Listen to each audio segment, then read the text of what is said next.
Gazette du Togo, une vision sur l'actualité togolaise et sur le monde. Alors, Maître Raphaël Kandé Adjaré, vous faites partie du Front Citoyen Togo Debout, vous êtes le deuxième porte-parole. Alors, votre mouvement était en conférence de presse il y a quelques jours, vous avez annoncé un meeting à Lomé.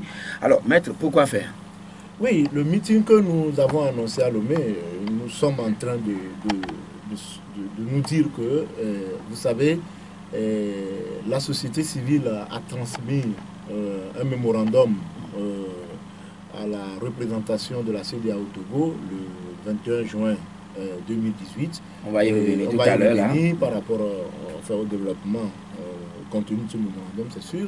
Et nous sommes dit qu'aujourd'hui, nous ne devons pas faire comme si tout est acquis au Togo. Vous savez, la société civile est comme l'intersection entre le pouvoir et le peuple. La société civile se rapproche davantage du peuple et je crois qu'il est du ressort de la société civile engagée, responsable bien sûr, de faire savoir aux populations ce qui se fait quelque part au niveau du dialogue. Parce que nous le disons toujours au niveau du Front Citoyen Togo Debout, et ça reste un peu notre credo. Ce qui s'est passé à partir du 19 août 2017, nous ne le voyons pas comme une querelle entre l'opposition et le pouvoir en place.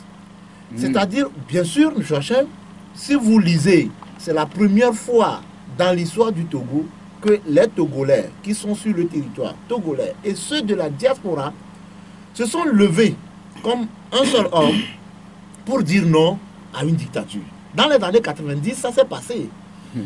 Et 2005, ça s'est passé. En 2012, ça s'est passé. Mais la différence cette fois-ci, c'est que la diaspora ou tout le monde, même dans les pays africains, vous allez voir des Togolais qui, ne faisant partie d'aucune association, d'aucune organisation politique, d'aucun parti politique, se sont levés tout simplement pour dire nous sommes fatigués d'une dictature cinquantenaire. Oui, nous voulons le changement, nous voulons l'alternance dans notre pays et nous ne pouvons pas être la seule ou le seul élève, mauvais élève de démocratie dans la sous-région. Oui, mais en cela, le chef de l'État, M. Faure Swaziland Gnassingbé, a fait la lecture suivante. Quand nos confrères de Jeune Afrique lui ont posé la question, il a vu cela, une insurrection de renverser les institutions de la République, mais cela s'est soldé par un échec. Oui, mais vous savez, quoi qu'on dise, la révolte, l'insurrection ou la révolte, la résistance à l'oppression, ce sont des mécanismes de protection, de garantie des droits de l'homme qui sont prévus par les textes.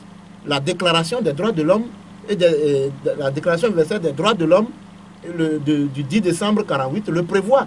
Lorsque vous lisez le préambule 3 de cette déclaration, le préambule 3 dit ceci: il faut que les citoyens soient gouvernés par un régime de droit pour que l'individu ne soit pas contraint en suprême recours à la révolte contre la tyrannie et l'oppression. Cela voudrait dire tout simplement que lorsque vous gouvernez par la force, vous n'utilisez pas le droit, la loi pour diriger, mais vous vous maintenez par la force et que vous opprimez vos populations, comprenez un jour que le contrat sera rompu et que vos citoyens seront amenés à utiliser la révolte, l'insurrection pour vous renverser. Parce que au niveau, je termine, entre les gouvernés et les gouvernants, il y a ce qu'on appelle le contrat social. Oui. Tout le monde ne peut pas être au perchoir, tout le monde ne peut pas être à la présidence, tout le monde ne peut pas être au gouvernement, tout le monde ne peut pas être à l'Assemblée nationale. Oui. Donc, le peuple a délégué, puisqu'on dit que la souveraineté appartient au peuple. Bien. Donc, puisque tout le monde ne peut pas être dirigeant, le peuple délègue une partie de cette souveraineté à ses représentants. Disons, il mandate un certain nombre de personnalités dans le pays. Le président de la République, le premier ministre, son gouvernement, les députés à l'Assemblée nationale. Mais une fois que le peuple constate que le président, le premier ministre, le gouvernement, les députés se liguent contre les intérêts du peuple, ne font que, excusez-moi, voir leur intérêt au détriment des intérêts de ceux qui l'ont mandaté, eh bien, il peut y avoir possibilité de révocation. Et cette possibilité de révocation, c'est ce qui s'est passé ça ne peut être traduit, ça ne peut se traduire que par des manifestations pour dire nous ne sommes pas d'accord. Parce que c'est pourquoi oui, mais la quand même, liberté de cette manifestation, possibilité de oui, révocation oui, peut aussi, en tout cas, être tracée, garantie par les tests qui régissent chaque pays. Oui, en interne. Il n'y a pas de problème, mais c'est pourquoi je dis, les citoyens qui sont dans les rues pour dire que nous ne sommes pas d'accord avec la manière dont nos pays sont dirigés, avec nos dirigeants qui ne se soucient pas de nos ambitions, avec des dirigeants qui se soucient de leurs ventes, de leurs intérêts, au mépris du détriment de ceux qui l'ont mandaté. Mais c'est ce que les citoyens sont sortis pour dire. Et donc, vous ne pouvez pas régenter un peuple sans penser aux intérêts de ce peuple. Dans ce pays, nous savons comment la misère est créée et entretenue. Tout simplement lorsque le moment venu, lorsque le dirigeant vous cherche, il vous jette quelques miettes de pain et que vous allez vous agglutiner autour. Donc, la misère est créée et entretenue pour des fins politiques, pour des fins de conservation de pouvoir. Donc, vous savez, le peuple togolais ou les peuples qui sont assujettis à cette oppression, à cette misère, à des moments donnés, des misères ou des oppressions qui sont entretenues et créées et entretenues par les dirigeants, à un moment donné, ils finissent par s'exploser. Et ne craignez pas que l'explosion ou la lutte, le refus de se soumettre ou bien de vivre constamment dans cette misère puisse emporter certains dirigeants. Oui, voilà, maître Raphaël Condé, vous le dites, peuple, mais du côté du parti au pouvoir, on parle aussi du peuple, du parti et du côté de l'opposition, on parle également du peuple. Alors, finalement, le peuple est où? Non, vous savez... Ou bien le peuple, c'est qui? Non, vous savez, je suis d'accord. Ce discours, on a entendu que l'opposition parle du peuple et UNIR aussi parle du peuple. Non, vous savez, je crois quand même qu'il y a eu des signes, il y a eu des faits, et ces faits sont têtus. Lorsque, à la date du 19 août, lorsque les gens sont sortis sur toute l'étendue du territoire et dans la diaspora togolaise, entre-temps, lorsque l'opposition voulait manifester, UNIR aussi envoyait des gens manifester. Nous avons vu qu'à un moment donné, cette pratique qui consistait pour le parti au pouvoir de contrebalancer, d'essayer de démontrer sa force de mobilisation n'a pas réussi. Ça s'est essoufflé? Non, mais quand même, nous avons vu d'abord parce qu'ils dépendent des millions pour pouvoir organiser des manifestations et à un moment donné, ils se sont rendus compte que s'ils le font, leur économie va s'essouffler. Et qu'est-ce qu'ils ont fait rapidement? C'est qu'ils ont, au lieu de cette stratégie, désormais, ils ont utilisé la répression. La répression. Joachim, je n'anticipe pas. Mais je vous dis que ce qui s'est passé à Mango, ce qui s'est passé à Sokodé, à Bafilo, mais vous savez, ce n'est pas loin de ce qu'on peut appeler une épuration ethnique. Mais c'est grave ce qui s'est passé. C'est pourquoi quand les gens viennent se limiter à Lomé et ne vont pas constater les faits et pensent que ce peuple peut continuer éternellement à supprimer un État qui est devenu une réalité menaçante, qui tue impunément ses citoyens, je crois quand même que c'est grave. C'est pourquoi nous commençons par interpeller la CEDEAO. Parce que nous disons que la CEDEAO doit au peuple togolais. La CEDEAO a vu les gens mourir en 2005 comme si c'était des animaux. 500 personnes. Rapport des Nations Unies. Ne parlons pas du rapport de la Ligue togolaise des droits de l'homme qui était sur le terrain et a constaté plus de 900 ou plus de 1000 morts. Donc vous avez été président. Donc j'ai été président. Et je vous dis que ce qui se passe au Togo, qui continue pas à se passer, c'est inadmissible. On ne peut pas penser que des citoyens sortent pour manifester et qu'on les réprime jusqu'à ce qu'on puisse abattre des gens. Oui, mais donc, à cette époque, il était reproché aussi à certains manifestants d'avoir, dans le discours du chef de l'État, il avait dit des soldats lynchés, décapités, etc., etc. Des mots avaient été utilisés. Joachim, quand on parle de soldats lynchés, décapités, je ne cautionne pas la violence. Oui. Je combats fermement la violence, d'où qu'elle vienne ou sous quelle forme qu'elle puisse prendre. Et je m'incline devant toutes les familles. Nous, ça nous a fait... Nous sommes restés un peu sur notre soif que le chef de l'État, lorsqu'il est parti par exemple à Témédia, a déploré seulement la mort des soldats qui restent aujourd'hui, Joachim a prouvé, qui restent aujourd'hui, parce que cette réalité, ou bien c'est fait, il faut que l'État le prouve. Parce qu'aujourd'hui, ça reste un mythe. Ça reste un mythe. C'est mystérieux. On a les a entouré. inhumés. Non, mais s'il te plaît. L'information, les gens sont venus pour dire que il y a certaines personnes qui sont décédées au Mali. Il y a des informations qui ont circulé comme ça. Le gouvernement doit déclarer les citoyens togolais sur les militaires, soldats qui ont été décapités à Sokoré. On ne peut pas prendre prétexte de ces faits. Mais en 2012 ou en 2013, et ce qui s'est passé à Mango et à Dapan, avec les mineurs qui sont sortis pour manifester, est-ce que eux, ils n'avaient pas besoin que le chef de l'État puisse avoir un sentiment de compassion à leur endroit? Vous avez entendu une fois le chef de l'État sortir et dire par rapport à ces enfants-là? Oui, mais le chef de l'État est le chef suprême. Il est le chef suprême. Si on tue les soldats et que le chef suprême doit avoir compassion par rapport aux soldats, que le chef suprême ait aussi compassion par rapport aux citoyens togolais qu'on abat, qui sortent les mains nues et qu'on tire sur eux à bout portant. Et à chaque temps, soit c'est l'opération entonnoir, soit c'est au cours des manifestations. Mais comment on peut comprendre qu'on peut aller à l'encadrement des manifestations avec des fusils armés de balles réelles? Comment on peut comprendre ça? Les moyens conventionnels pour l'encadrement des manifestations, c'est bien déterminé. Ou on ne doit pas utiliser des moyens ou bien faire usage disproportionné de la force.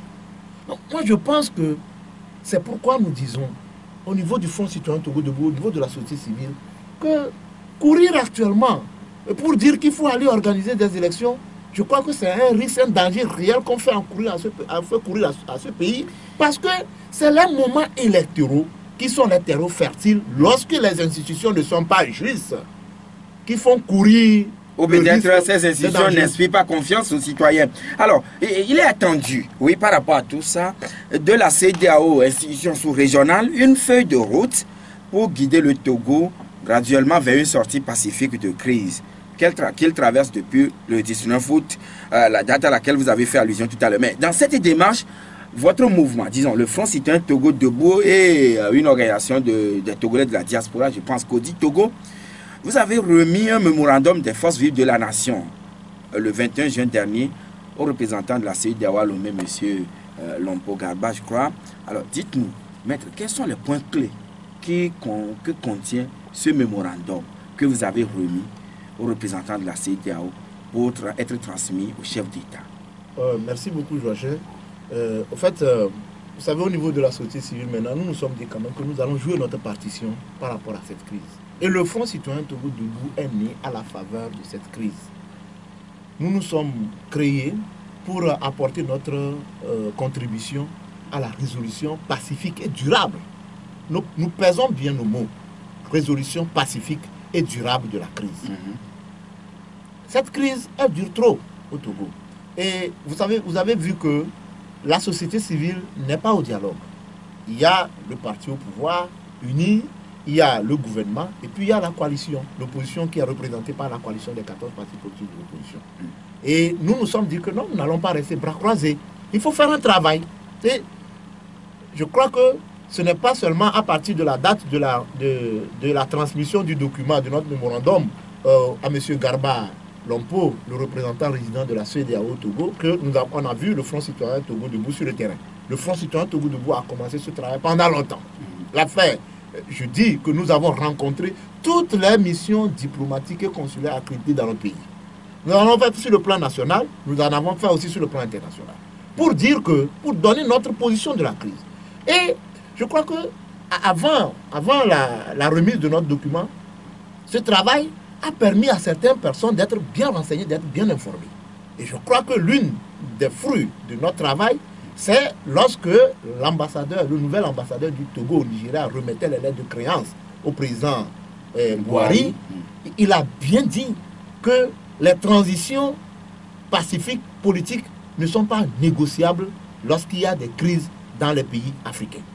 Il a bien dit cela. La CEDEAO. Il a bien dit. Cela voudrait dire que le président Buhari a tracé un schéma clair pour une sortie pacifique de la crise togolaise. Il faut nécessairement une transition. Il faut mettre au cours de cette transition des réformes et ensuite faire des élections. Vous voyez? Vous avez encore mis noir sur blanc transition dans votre document? Bien sûr, Joachim. La transition, pourquoi? Pour nous, c'est au fait, c'est le schéma idoine. La transition semble, ce n'est pas semble, la transition pour une sortie pacifique et durable de la crise au Togo, la transition est incontournable. La transition est un passage obligé pour une sortie pacifique de la crise. Il y a crise. Le chef de l'État est élu pour un mandat de 5 ans, c'est vrai, mais il y a une crise. Une crise institutionnelle, une crise de légitimité. Et cette crise de légitimité fait en sorte, et cette crise de légitimité couplée de la crise institutionnelle fait que les citoyens ne croiront pas et ne croient pas aux institutions, surtout qui sont impliquées dans l'organisation des élections. C'est pourquoi nécessairement il faut une période transitoire. Et cette période transitoire doit être précédée d'un accord politique. Parce que les citoyens togolais sont sortis pour dire des aspirations. Le secrétaire général des Nations Unies, à travers la voix de son représentant, a dit que pour résoudre la crise togolaise, il faut tenir compte des aspirations du peuple togolais. Et alors? Pour tenir compte des aspirations du peuple togolais, qu'est-ce que le peuple togolais demande? Le peuple togolais demande qu'on n'a qu'à restaurer la Constitution de 1992 à travers ses fondamentaux. Et voilà, vous faites encore allusion au peuple togolais, mais également à unir. Il y a un peuple aussi qui, vous avez vu toute la fête de la lutte en pays, la lutte évalue en pays kabien. Vous avez vu ceux qui se sont mobilisés également autour du chef de l'État. Il constitue aussi son peuple dont il se réclame tout le temps. Mais quand même, vous parlez de transition. Pour combien de temps? Oui, mais la transition, oui, du moins, à votre entendement. Dans notre entendement, cette transition ne doit pas dépasser 24 mois. Elle ne doit pas dépasser par 24 mois, donc 2 ans. Elle permettra, après la signature de l'accord politique, qui prenne en compte les aspirations profondes du peuple togolais, permettra alors de mettre en œuvre les réformes, donner un minimum de temps pour réfléchir et mettre sur pied les réformes avant de penser à l'organisation des élections. Donc, il y a un accord politique. Oui, mais comment comprenez-vous le fait que le gouvernement ne se retrouve pas dans votre schéma, même pour le gouvernement, aller aux élections et le ministre de l'administration territoriale est allé loin jusqu'à dire si les élections ne sont pas organisées avant fin novembre, il y aurait une crise institutionnelle. Non, je commence par sentir même qu'au sein même du gouvernement, au sein même du parti du UNIR, il y a une contradiction terrible. Il y a une contradiction terrible. Pourquoi? Je vais vous donner, je vais vous présenter un tableau. Lorsque le président de la Cour constitutionnelle est sorti pour demander à la CENI et au gouvernement de prendre des mesures nécessaires pour organiser les élections avant fin 2018, vous avez eu un député de UNIR, je crois qu'il a été interviewé. Oui. Le député de UNIR a dit que c'est la Cour constitutionnelle qui est sortie. Quand bien même pour moi, je prends cette sortie comme une maladresse et puis une interprétation biaisée de l'article 52 de notre Constitution. Un député a dit que c'est la Cour constitutionnelle qui a fait le communiqué. Qu'il appartient au gouvernement et à la CENI de voir si les conditions sont réunies pour la tenue des élections. Vous pensez que c'est dit dans l'air? Mais c'est réfléchi. C'est pour dire que ce député sait qu'aujourd'hui, les conditions ne sont pas réunies pour organiser les élections dans notre pays. Ça, c'est une chose. Ah bon? Après le communiqué de la facilitation, le ministre Gilbert Bawara est sorti pour dire que désormais, toutes les énergies doivent être convergées vers l'organisation des élections en novembre 2018. Mais le ministre a dit que vous l'auriez mal compris. Il l'a recadré. Comment on l'a mal compris? Non, il est sorti pour recadrer le ministre Gilbert Bawara. Ça, c'est clair. Recadré. Il l'a recadré. Donc, ça voudrait dire qu'en leur sein, il y a même une contradiction terrible. Eux-mêmes, ils savent qu'on ne peut pas organiser les élections avant fin 2018. Ils le savent.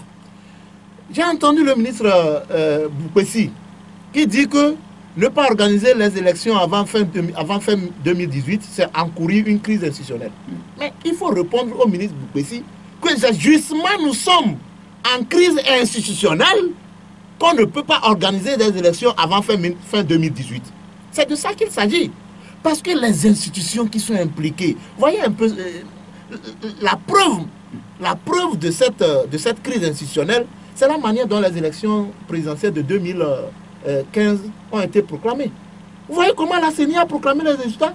Vous voyez un président de la CENI qui vient sous les médias nationaux et internationaux pour proclamer les élections présidentielles et qui titube, il doute même des résultats qu'il proclame. Vous avez vu la vidéo circuler ces derniers temps. Il doutait même des résultats qu'il proclamait. Il ne savait même pas ce qu'il proclamait. Ces résultats n'avaient pas été validés en assemblée à la plénière de la CENI. Alors que la loi le dit. Ça, c'est la première chose. La seconde chose, si on vous dit que c'était des chiffres, voilà pourquoi peut-être il n'est pas mathématicien, etc. C'est un premier exemple. Tout ce qui se conçoit clairement se nonce aisément et que les mots pour le prononcer viennent aussi aisément. Donc je passe. La deuxième preuve de la crise institutionnelle au Togo, c'est ce que le président de la Cour constitutionnelle a fait. En sortant par un communiqué, parce que pour moi, une Cour constitutionnelle rend un avis ou prend une décision. Donc, je pense que... C'est un rappel. Non, mais quel rappel. Oui. Le président de la République ou bien le Premier ministre ou bien l'Assemblée nationale devait demander l'avis de la Cour constitutionnelle sur les dispositions de l'article 52. Avant que la Cour ne fasse sa réaction, qui est une formation collégiale, devait donc se réunir pour rendre un avis consultatif, c'est-à-dire un avis qui ne lie pas le gouvernement. Et donc, le président de la Cour constitutionnelle ne peut pas sortir comme ça pour faire un communiqué. C'est de la honte pour nos institutions. Ce n'est pas normal. Oui, donc, maître Pandé, si je vous comprends très bien, à votre entendement, c'est le gouvernement, ce devait être le gouvernement ou disons le président qui aurait saisi la Cour et la Cour rendrait un avis. C'est élégant comme ça. C'est élégant. C'est ça l'élégance. C'est ça le respect des textes. La Cour aussi est dans le pays. Non, cette institution le président, je dis que la Cour constitutionnelle, c'est une formation collégiale. Il n'y a pas que le président. Il y a aussi les autres juges. Il faut qu'eux aussi donnent... Est-ce que vous êtes sûr que le communiqué signé par le président de la Cour constitutionnelle, ce communiqué, les autres membres... Ça ne peut jamais être fait, maître. Non, s'il vous plaît. Donc, vous savez, c'est cette maladresse. Le président de la Cour constitutionnelle s'est fondé sur l'alinéa 2 pour dire que... pour annoncer la fin de la législature, oui. En oubliant l'alinéa 11 qui dit que les députés peuvent rester jusqu'à la mise en place d'une nouvelle législature. Et par rapport à cet aspect, le professeur Hunake dit, Kosivi Hunake de l'université de Lomé dit que pendant ce temps, les députés ne procéderont plus au vote des lois qui doivent engager la République parce qu'il y a problème de légitimité. Non, mais quel texte le dit? Vous savez, j'ai la honte de cette interprétation des constitutionnalistes de l'université de Lomé. Quel texte le dit? À partir du moment où la Constitution dit que les députés de l'ancienne législature restent en place jusqu'à la nouvelle législature. Les députés sortants restent en place. Oui, jusqu'à la nouvelle législature. Le texte n'a pas prévu des restrictions. Mais quand ils restent sur place, le rôle d'un député, c'est quoi? Ils vont rester, ils vont aller à l'Assemblée nationale pour se croiser les doigts et regarder les... Non, mais c'est pas normal. Le professeur Hunake, encore une fois, je le respecte, c'est un professeur d'université. Il ne peut pas tenir ce raisonnement. Lorsque la Constitution donne la possibilité aux députés de rester, sortant de rester en place à l'Assemblée nationale jusqu'à la nouvelle législature. Ils vont aller à l'Assemblée nationale, croiser les doigts, croiser les bras, regarder les citoyens, ne pas voter les lois. Non, mais quand même. Moi, je crois quand même que c'est ce genre d'interprétation. Et puis, c'est des étudiants qui l'écoutent parler. Et c'est dommage quand même d'avoir interprété. En tout cas, nous avons diffusé son élément ici dans le cours cette semaine et certainement vous l'auriez écouté. Maître, la question suivante, c'est que en dehors de l'exigence de la transition, vous avez aussi demandé qu'il faut qu'on mette en place une force d'interposition 6 mois avant et après les élections. Autrement dit, la sécurité, la paix au Togo et dans la sous-région sont à cette condition. C'était un volet que nous avions lu également dans votre mémorandum. Qu'est-ce que vous voudrez dire par là? Est-ce que le Togo est en guerre civile et il faut une force d'interposition? On va y revenir tout de suite, même après la pause. En studio avec notre invité, Maître Raphaël Pandé Adjari. Alors, Maître Raphaël Pandé Adjari, le Togo n'est pas en guerre civile. Mais vous demandez une force d'interposition de la CEDEAO dans votre mémorandum. Pourquoi? Le Togo n'est pas en guerre civile, c'est sûr. Mais je rappelle que c'est souvent pendant les périodes électorales, parce qu'au cours de la transition, ou bien à la fin de la transition, il y aura des élections. Et c'est lors des élections que, il y a des violences dans notre pays. Et je voudrais encore une fois, si le gouvernement veut se précipiter pour aller à une compétition électorale dans les conditions actuelles, c'est que le gouvernement sait que c'est dans ces conditions-là qu'il peut organiser ces fraudes. C'est pourquoi ils veulent organiser les élections de manière précipitée dans ces conditions.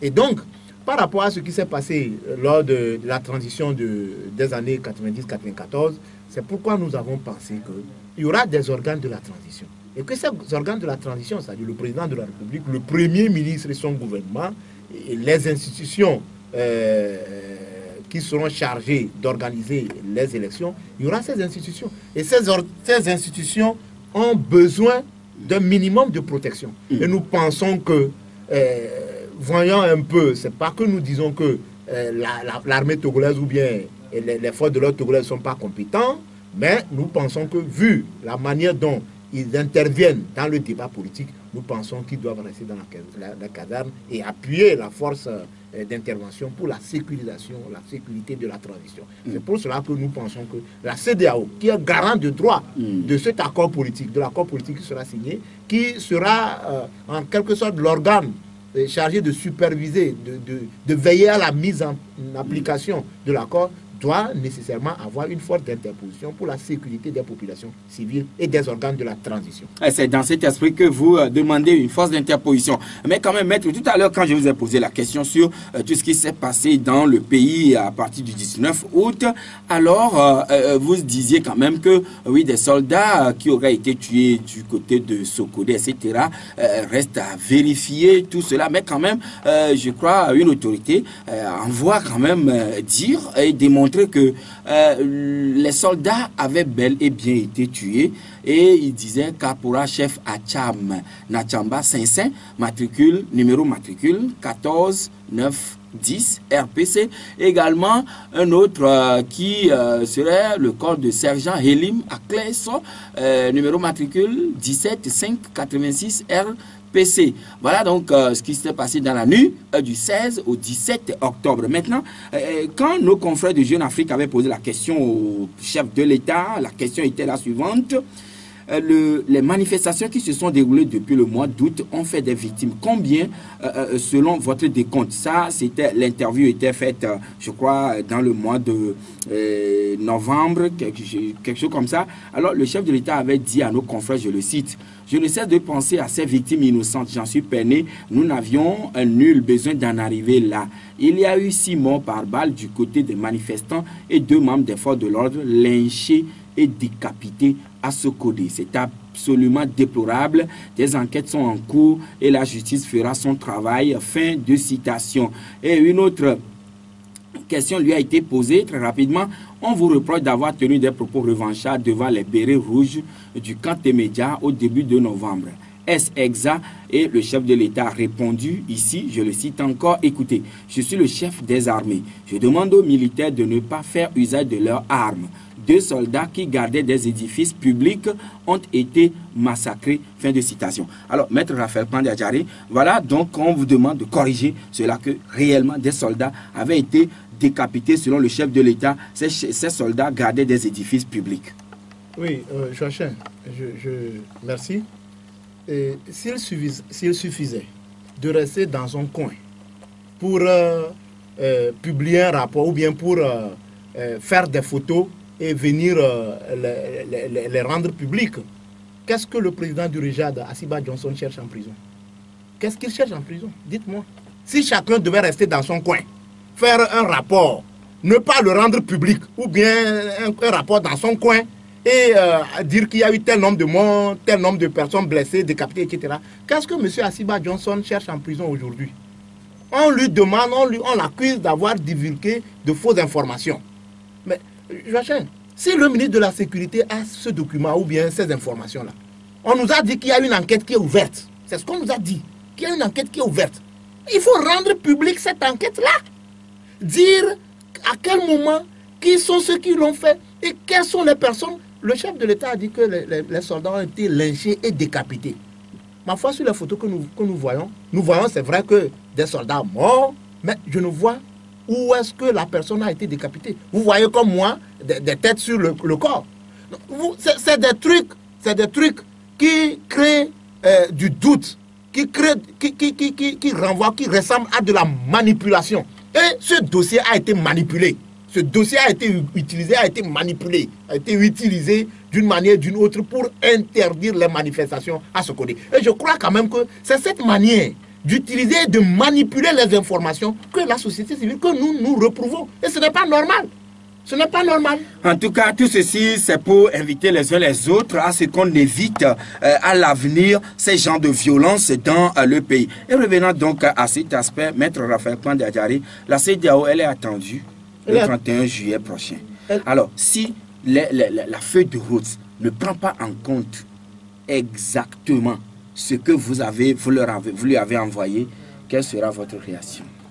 De toute la manière, que cette feuille en route, qu'est-ce que la feuille de route de la CEDEAO ne prenne pas en compte ce que nous avons écrit dans notre mémorandum, bon, pour nous, c'est une proposition, ça reste une proposition de sortie de crise. Mais nous disons toujours que c'est une proposition de sortie de crise qui est proche des aspirations des Togolais. Et donc, en tout cas, ce qui est fondamental pour la feuille de route des chefs d'État de la CEDEAO, Joachim, c'est de créer des conditions pour une alternance politique au Togo. Je crois que c'est suffisant. Parce que depuis, si les Togolais revendiquent, c'est parce qu'il n'y a pas alternance politique au Togo. Ça, c'est clair. Depuis la proclamation des résultats de l'élection présidentielle de 1998, et après le fait que la présidente de l'institution qui est chargée de proclamer les résultats a été mise à l'écart et que le ministère de l'Intérieur a proclamé les résultats, je crois qu'il y a eu la signature de ce qu'on a appelé l'accord cadre. L'accord cadre a été signé le 29 juin 1999. Et depuis, déjà en 1999, déjà, les populations togolaises avaient soif de l'alternance. Et les signataires de l'accord cadre savaient que le problème togolais, c'est le problème de l'alternance. Et la CEDEAO, je crois que c'est clair que la CEDEAO ne peut pas accepter que son objectif 2020, qui est d'être une CEDEAO des peuples et non une CEDEAO des États. Alpha Condé l'a dit, qui ne sont pas un syndicat des chefs d'État. Oui, et le président togolais Faure Gnassingbé aussi travaille dans ce sens que la CEDEAO ne soit plus une CEDEAO des présidents, mais des peuples. Si la CEDEAO veut devenir en 2020 une CEDEAO des peuples, il faut que la CEDEAO écoute les aspirations profonde des populations togolaises. Et l'une des aspirations, je dis, l'aspiration fondamentale des populations togolaises aujourd'hui par rapport à cette crise, c'est le manque d'alternance. Et le Togo est le seul pays de la sous-région. La CEDEAO ne peut pas accepter que le Togo constitue une source d'instabilité dans la sous-région. Et je crois que la feuille de route de la CEDEAO doit créer, tout comme l'a préconisé le rapport de la CVJR, doit préconiser ou doit proposer des conditions ou la mise en œuvre des conditions claires pour une alternance politique dans notre pays. Si la feuille de route de la CEDEAO ne crée pas des conditions pour une alternance politique, je crois quand même que cela ne répond pas aux aspirations des populations togolaises. C'est pourquoi nous disons que ne nous précipitons pas pour aller aux élections. Il faut asseoir la démocratie, il faut poser les règles du jeu, revigorer les institutions, rénover le cadre électoral et la compétition sera démocratique. Et quand la compétition est démocratique, je crois quand même qu'il n'y aura pas d'élection, répression ou élection, contestation. Et si la coalition décide d'aller aussi aux élections avec le pouvoir? Oui, c'est bien posé comme question. Et je crois que c'est là qu'on verra vraiment que le Front citoyen Togo debout n'est pas une aile marchande d'un parti politique ou bien de la coalition des 14 partis politiques, comme le dit Bahara et autres. Mais est-ce que vous l'êtes? Mais nous ne le sommes pas. Et nous le revendiquons que nous sommes une société civile engagée, réfléchie et responsable. C'est là que nous allons voir que en 2015, on avait fait cette lutte et on avait dit pas d'élection sans réforme. Mais à un moment donné, on a vu des partis politiques qui sont allés aux élections. Mais je crois que cette fois-ci, la société civile ne laissera pas faire. Et je crois que la coalition est suffisamment informée et renseignée que si on ne fait pas des réformes, le parti politique de l'opposition qui aura osé aller aux élections dans ces conditions-là, je crois quand même que ce parti politique accepte délibérément de s'effacer de l'échiquier. Est-ce une menace? Ce n'est pas une menace. Ce n'est pas une menace. On ne peut pas, vous ne pouvez pas dire que vous représentez, que vous portez plus haut les aspirations profondes du peuple.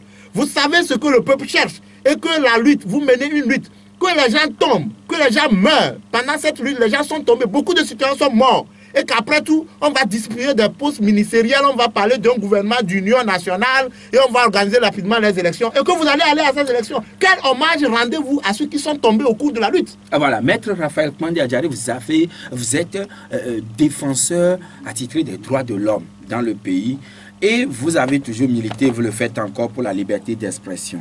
Mais ces derniers temps, on constate que les Togolais de la diaspora ne veulent pas du tout entendre parler d'un autre son de cloche que ce qu'eux-mêmes ils ont en tête. Le cas Djeri Tama et le cas Gogoligo. Qu'est-ce que vous en dites? Au niveau du Front Citoyen Togo Debout, nous condamnons et nous continuerons toujours par condamner la violence d'où qu'elle vienne. Ça, c'est vrai. Ce qui s'est passé avec Djeri Tama, c'est condamnable.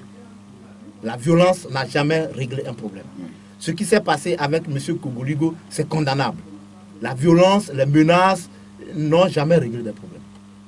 Mais le problème fondamental, c'est de savoir, quand on condamne ces actes, est-ce que ces actes sont compréhensibles? Ce qui s'est passé avec Djeri Tama, ce qui s'est passé avec Gogoligo, Joachim, ce n'est pas l'expression de la haine. Les citoyens togolais n'ont pas manifesté la haine contre leurs concitoyens. En réalité, c'est un sentiment de révolte. C'est un sentiment de révolte. Pour dire que, vous savez, aujourd'hui, le citoyen togolais de 90 ou de 2000 n'est pas le citoyen togolais de 2020. L'information circule. Les consciences sont éveillées. Les gens sont à la page et les gens savent ce qui se passe. Et donc, moi, je crois que tout le monde doit savoir raison garder. C'est vrai, il y a la diversité d'opinions. Vous devez vous exprimer comme vous le voulez. Mais dans votre expression, il faut que vous portez des valeurs. Il faut que vous défendez des principes. Vous ne pouvez pas, pour un peuple meurtri, opprimé, vous ne pouvez pas... Ça s'appelle parfois aussi de la provocation. Donc je pense que les citoyens togolais savent aujourd'hui là où se trouve leur intérêt. Donc il ne faut pas badiner avec quelqu'un qui est sous l'oppression pendant des années. Il ne faut pas badiner. Il faudrait quand même que la liberté d'expression et la liberté de militantisme dans quelques partis qu'on veut soit de mise partout, pas seulement au Togo, mais ailleurs également. Je suis d'accord. Je suis d'accord. La liberté d'expression, c'est la Déclaration universelle des droits de l'homme qui le dit. Mais au même moment, lorsque vous voulez, vous avez une liberté d'expression, que vous voulez faire passer un message, il faut que dans votre message, il faut qu'il y ait, excusez-moi, ce qu'on appelle, vous êtes en train de défendre les principes. Vous êtes en train de défendre, de porter les valeurs. Mais vous ne pouvez pas badiner, excusez-moi, avec un peuple, aller demander aux gens d'aller aux élections dans les conditions actuelles, alors que c'est pas possible. Alors, c'est pas voilà, ça qu'il s'agit. la coalition annonce des meetings et les centristes aussi annoncent des meetings, tous à l'intérieur du pays. Je crois que le gouvernement n'a qu'à essayer de voir ce qui se passe. Le gouvernement n'a qu'à prendre la responsabilité, la mesure de la chose. En réalité, ce qui se passe... Le gouvernement a autorisé pour la coalition, mais en demandant à la coalition de collaborer, d'aider à ce qu'on retrouve les armes en circulation. Ça, je ne veux pas revenir vraiment là-dessus, qu'on puisse demander à des simples citoyens qu'un gouvernement qui a le gardien régalien, le monopole de la garde des armes, qu'un gouvernement ou bien que la sécurité ne puisse pas nous dire combien d'armes sont perdues. Est-ce que depuis on dit que les armes sont perdues, on a dit le nombre d'armes qui sont perdues? Et à partir de quel régiment ou bien de quelle garnison ces armes sont sorties? Est-ce qu'on vous a dit ça? Alors que les armes sont cotées, il y a tout ça là. Mais je crois quand même que c'est de toutes les manières. Les armes sont le plus souvent numérotées, je crois, non? Je crois quand même que c'est coté. Il y a des traces, il y a la traçabilité. Lorsqu'une arme sort d'une garnison ou bien d'une unité, je crois quand même qu'il y a la traçabilité. Il faut savoir de quelle unité ces armes sont sorties, il y a combien d'armes qui sont sorties. Si c'est une marque russe, une marque française, etc., c'est possible. Tout semble aujourd'hui à croire que ce plan de la question est utilisé nous sommes pratiquement à la fin de l'émission. Pour interdire la manifestation. Et aujourd'hui, nous n'allons pas recevoir de coups de fil, mais quand même, ma dernière préoccupation, est-ce que vous suivez la lutte en pays Kabylie, la lutte éval en pays Kabylie? Oui, mais je le suis sur les réseaux sociaux. Oui, hier, une scène s'est passée quand il y a eu une demi-finale, le chef de l'État était présent, mais bon, les gens arborant des t-shirts rouges, ils chantaient, ils dansaient, ils jubilaient en disant « Tikwi Achadam Afri »,« Tikwi Achadam Afri ». C'est-à-dire, je suis en train de traduire ce qui est dit, quoi. Comment... Non, vous savez... Si je vous ai posé la question parce qu'un jour, le chef de l'État, à Wangelo, quelqu'un voulait faire le zèle à outrance, et le chef de l'État était parti lui arracher le micro. Joachim, j'ai suivi le même événement comme toi, mais ce que j'espère, J'espère qu'un jour, le voile de la manipulation et de l'ignorance, le voile de la peur, le voile de la peur, le voile de la culture de la médiocrité et du désir de complaisance sera levé sur certains peuples au Togo. Et j'espère que ce jour-là, il ne sera pas trop tard pour comprendre que les citoyens togolais font la culture ou continuent par soutenir un régime qui a brisé l'espoir des générations, qui a brisé l'espoir de tout un peuple. Ceux qui ont dansé et ont scandé des trucs contre le PNP, le responsable du PNP, bon, ça, c'est pas mon problème. Mais je vous dis que ces mêmes personnes, lorsqu'on les placera dans une urne ou bien dans un isoloir pour désigner entre Achadam et le président Faure, je suis sûr que parmi eux, ceux qui ont scandé ces chansons, parmi ces personnes, il y aura des gens qui porteront leur voix sur Achadam. C'est pour dire tout simplement que soit candidat. C'est pour dire tout simplement que c'est tout simplement de la manipulation, de la peur, du désir de complaisance. Quand il y a la vérité, on refuse de le dire. En 2012-2013, je crois que le CST a subi la même chose. Quand on est arrivé à Kara pour faire un meeting, il y a certaines personnes qui nous ont dit que non, Kara ne veut pas de ce genre de meeting, que le développement que Kara a atteint suffit largement aux citoyens de Kara. Mais allez-y voir, c'est là où la misère respire, c'est les lieux où on touche du doigt la misère. Maître Raphaël Kwande Adjari, merci d'être venu chez nous. Je vous remercie et j'invite les populations togolaises à participer massivement au meeting que le Front Citoyen Togo Debout va organiser le samedi 28 juillet 2018. Ce serait sur le terrain d'Akassimé. Et les formalités déjà remplies? Les formalités ont déjà été accomplies. Je crois quand même que ce serait vraiment un moment pour la société civile de dire sa position et d'interpeller la CEDEAO vivement par rapport à ce que cette institution reste devoir au peuple togolais. Voilà, c'est fini pour aujourd'hui. Et messieurs et dames, n'oubliez pas, certainement, plaise à Dieu, la semaine prochaine, toujours dans Audiature, nous recevons également d'autres associations, contacts et également proches du parti au pouvoir pour se prononcer également sur la situation dans le pays.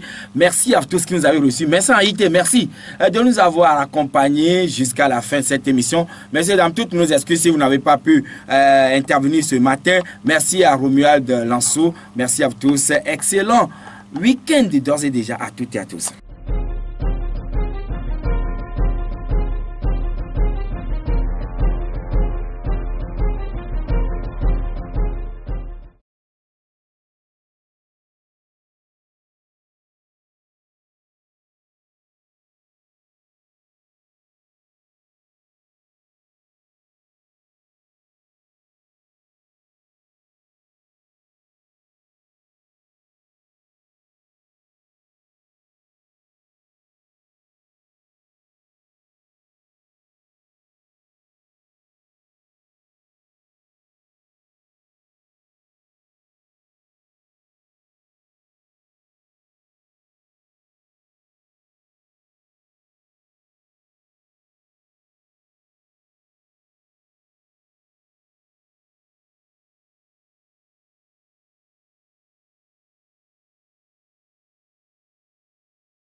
Gazette du Togo, une vision sur l'actualité togolaise et sur le monde. Rejoignez-nous sur le www.lagazettedutogo.com ou sur nos comptes Facebook, Twitter et YouTube. Pour tout contact, écrivez à contact@lagazettedutogo.com ou appelez le 92 80 88 53. La Gazette du Togo, c'est l'information en continu.